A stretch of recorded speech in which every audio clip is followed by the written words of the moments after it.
দিন পড়েছিলাম আদর্শ গ্যাস সমীকরণ পদার্থবিজ্ঞান প্রথম পত্র চ্যাপ্টার 10 এর গ্যাসের সূত্রাবলী। আমরা একটা সূত্র পড়েছিলাম বয়লের সূত্র এবং চার্লসের সূত্র শুরু করেছিলাম, কিন্তু সময় স্বল্পতার কারণে অর্ধেক পড়েছি। তো আজকে আবার শুরু করছি। আমরা প্রথমেই পড়ব চার্লসের সূত্র।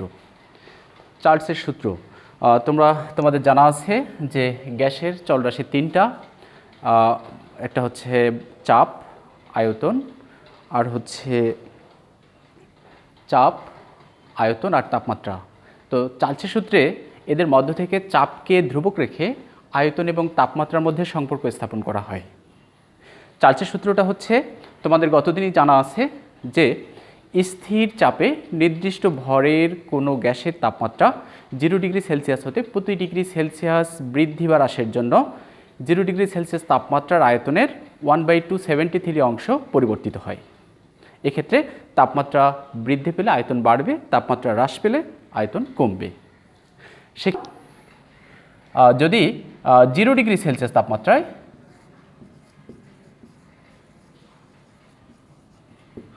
আয়তন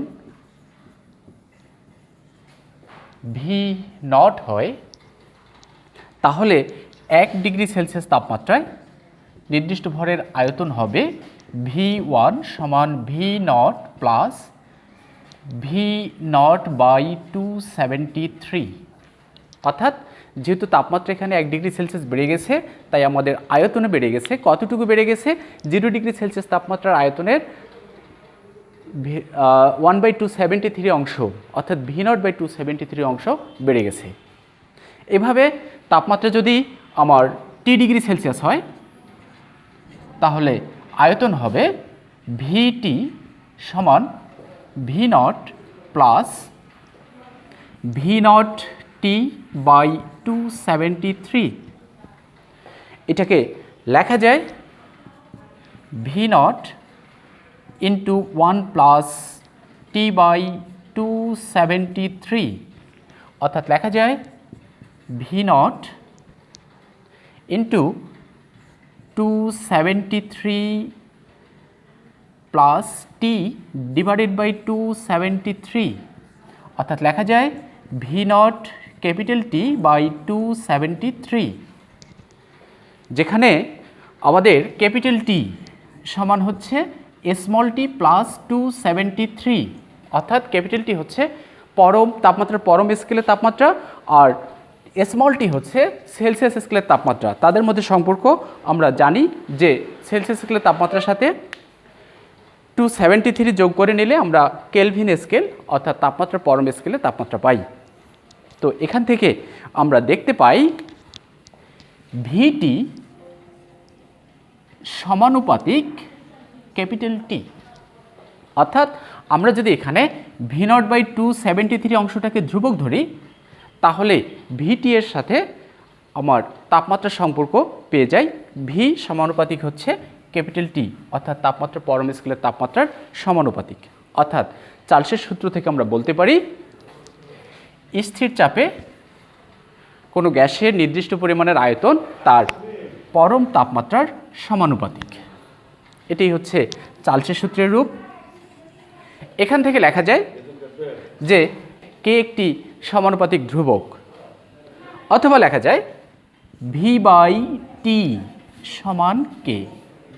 অর্থাৎ যে কোনো সময় আমরা চাপ স্থির রেখে যদি আয়তনকে তাপমাত্রা দ্বারা ভাগ করি, তাহলে সবসময় ধ্রুবক পাব। আমরা যদি আবার বলছি আয়তনকে তাপমাত্রা দ্বারা ভাগ করি, তাহলে ভাগফল সবসময় ধ্রুবক পাব। আমরা আরও একটু দেখি।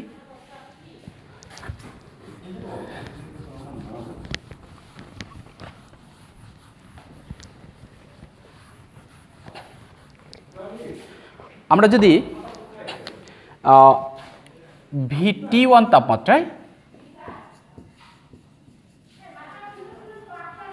আচ্ছা তাহলে এখানে দেখো আমি বলেছি যে যদি গ্যাসের T1 তাপমাত্রায় আয়তন V1 হয়, তাহলে নিশ্চয়ই আমরা লিখতে পারি V1/T1 সমান কে। কারণ একটু আগেই বলেছি যে যে কোনো সময়ই আমরা নির্দিষ্ট পরিমাণ গ্যাসের চাপ স্থির রেখে যদি আয়তন এবং তাপমাত্রার অনুপাত করি সবসময় ধ্রুবক পাব। তাহলে এক্ষেত্রে T1 তাপমাত্রার আয়তন যদি V1 হয় তাহলে V1/T1 সমান K। আবার ওই গ্যাসেরই T2 তাপমাত্রায় আয়তন যদি V2 হয় তাহলে নিশ্চয়ই লেখা যায় V2/T2 সমান K। তাহলে দেখা যাচ্ছে দুইটাই K, V1/T1 সমান K, V2/T2 সমানই K। গ্যাস একই, ধ্রুবক একই, তাহলে নিশ্চয়ই আমরা লিখতে পারি V1/T1 সমান V2/T2। আমরা চার্লসের সূত্রে সম্বলিত যে সকল গাণিতিক সমস্যা সলভ করব আমরা এই সম্পর্কটা ব্যবহার করব, V1/T1 সমান V2/T2। এখন আসি আমরা চার্লসের সূত্র থেকে পরম শূন্য তাপমাত্রার সংজ্ঞা দিতে পারি। চার্লসের সূত্র থেকে পরম শূন্য তাপমাত্রা, পরম শূন্য তাপমাত্রাটা কি? চার্লসের সূত্র থেকে যে তাপমাত্রায় কোনো গ্যাসের আয়তন তাত্ত্বিকভাবে শূন্য হয়ে যায় তাকে পরম শূন্য তাপমাত্রা বলে। আমরা দেখলে একটু স্পষ্ট হবে। আমরা চার্লসের সূত্র থেকে পেয়েছিলাম, তোমাদের নিশ্চয়ই মনে আছে, যে VT সমান V0 ইন্টু 1 প্লাস T/273। এখানে T এর মান যদি -273 ধরি তাহলে কি পাই? যদি তাপমাত্রা -273 ডিগ্রি সেলসিয়াস ধরি তাহলে কি পাব? যদি -273 ডিগ্রি সেলসিয়াস ধরি তাহলে আমরা পাই V-273 ইকুয়াল হবে V0 ইন্টু 1 প্লাস -273/273। তাহলে দেখা যায় V0 ইন্টু 1 মাইনাস 1 সমান 0, অর্থাৎ V-273 সমান হচ্ছে 0। তো দেখা যাচ্ছে এক্ষেত্রে গ্যাসের আয়তন তাত্ত্বিকভাবে শূন্য হয়ে গেছে। এক্ষেত্রে আয়তন শূন্য হয়ে গেছে, এই কারণেই এই তাপমাত্রাকে আমরা বলি পরম শূন্য তাপমাত্রা। তাহলে পরম শূন্য তাপমাত্রার সংজ্ঞাটা কি বলছি? যে চার্লসের সূত্র অনুযায়ী যে তাপমাত্রায় সকল গ্যাসের আয়তন তাত্ত্বিকভাবে শূন্য হয়ে যায় তাকে পরম শূন্য তাপমাত্রা বলে। তো এক্ষেত্রে যে কোনো গ্যাসকেই আমরা যদি -273 ডিগ্রি সেলসিয়াস তাপমাত্রায় নিয়ে আসি তাহলে তার আয়তন শূন্য হয়ে যায়, তাই এটাকে বলা হয় পরম শূন্য তাপমাত্রা। আর এর সামঞ্জস্য রেখে আমাদের আরেকটা স্কেল, তাপমাত্রা স্কেল এসেছে, যেটাকে আমরা পরম শূন্য তাপমাত্রা স্কেল বা তাপমাত্রার পরম স্কেল বলি। সেটা কেন এসেছে বলি, যে একটু আগে আমি বললাম যে পরম শূন্য তাপমাত্রা, সেই তাপমাত্রাটা কত? -273 ডিগ্রি সেলসিয়াস। একদিকে বলতেছি পরম শূন্য তাপমাত্রা, আবার মানে বলতেছি -273। আসলে পরম শূন্যটা শূন্য হলেই ভালো শোনা যায়। এজন্য পরবর্তীতে বিজ্ঞানী লর্ড কেলভিন পরম শূন্য তাপমাত্রাকে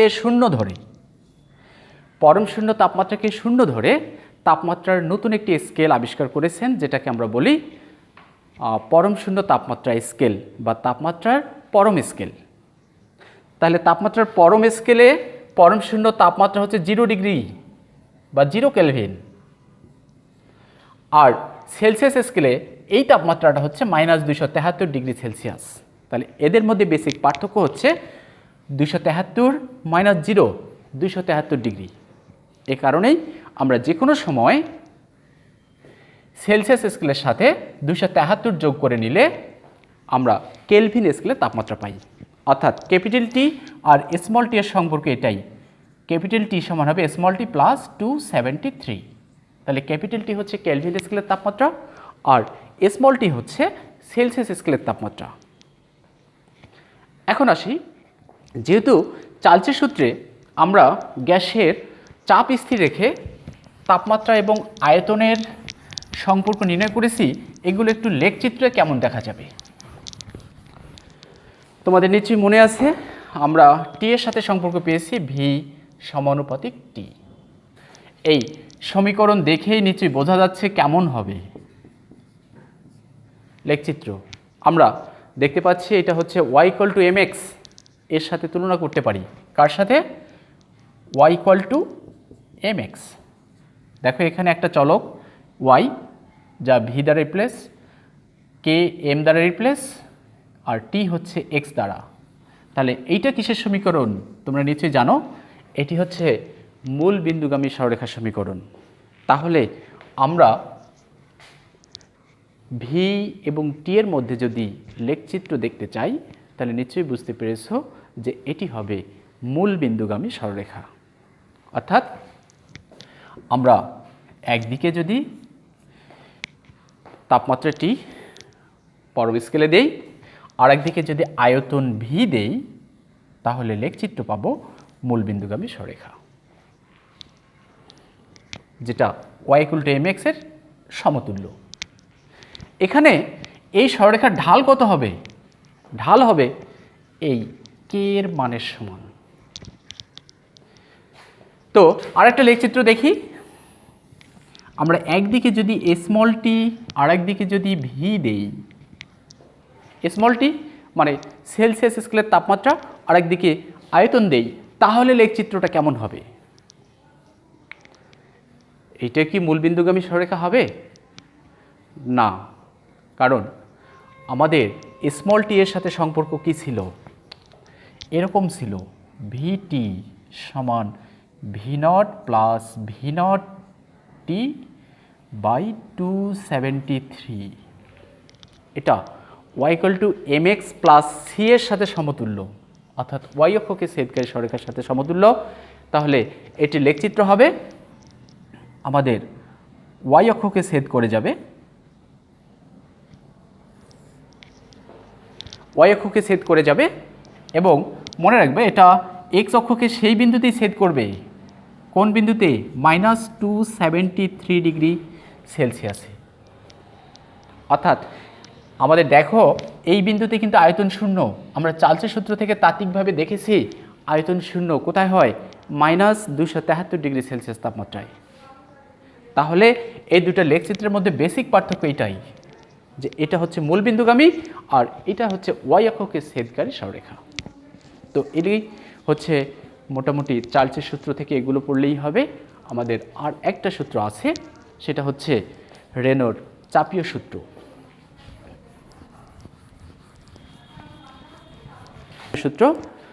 রেনোর চাপীয় সূত্রে মোটামুটি আয়তন স্থির রেখে চাপ এবং তাপমাত্রার মধ্যে সম্পর্ক স্থাপন করা হয়।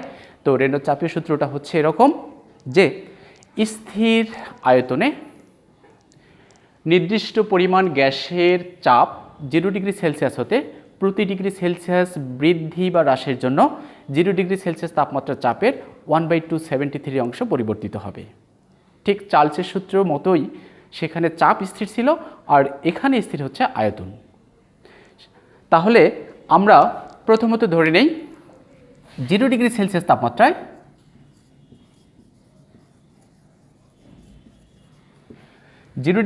তাপমাত্রায় যদি চাপ ভি পি নট হয়, এখানে স্থির কি? এখানে স্থির হচ্ছে ভি। তাহলে 1 ডিগ্রি সেলসিয়াস তাপমাত্রায় চাপ কত হবে? P1 সমান হবে পি নট প্লাস 1/273। কিসের? পি নটের।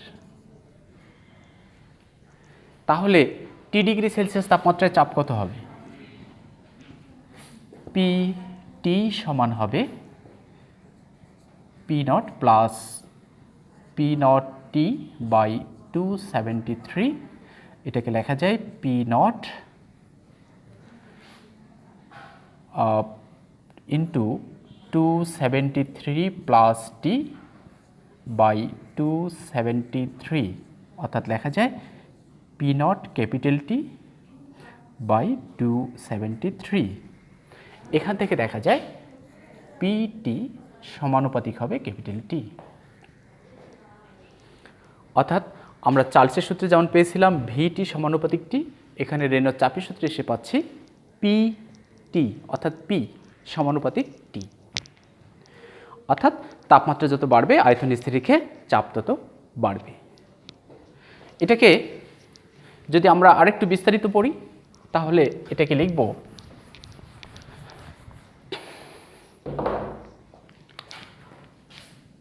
পি সমানুপাতিক কেটি, তাহলে পি বাই টি সমান কে।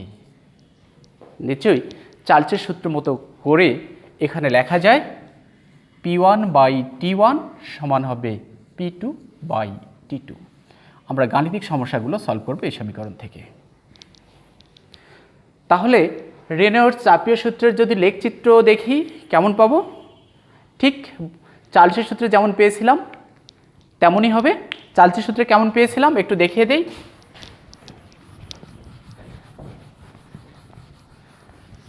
যদি আমরা তাপমাত্রার পরম স্কেলের একদিকে তাপমাত্রাকে দেই আর একদিকে যদি চাপ দেই তাহলে এটি হবে মূল বিন্দুগামী সরলরেখা, যার ঢাল হবে কে। আর অন্যথায় আমরা যদি একদিকে সেলসিয়াস স্কেলের তাপমাত্রা দেই আর একদিকে যদি চাপ দেই তাহলে এটি ওয়াই অক্ষকে ছেদ করে যাবে। তো এই হচ্ছে আমাদের রেনর চাপীয় সূত্র। তাহলে আমরা মোটামুটি 3টা সূত্রই পড়ে ফেললাম, বয়লের সূত্র, চার্লসের সূত্র, রেনর চাপীয় সূত্র। তোমরা এগুলো কমপ্লিট করো। আমরা আগামী লেকচারে বয়েল ও চার্লসের সমন্বয় সূত্র অর্থাৎ আদর্শ গ্যাস সমীকরণ সূত্র পড়ব। তো সবাই ভালো থেকো, আল্লাহ হাফেজ।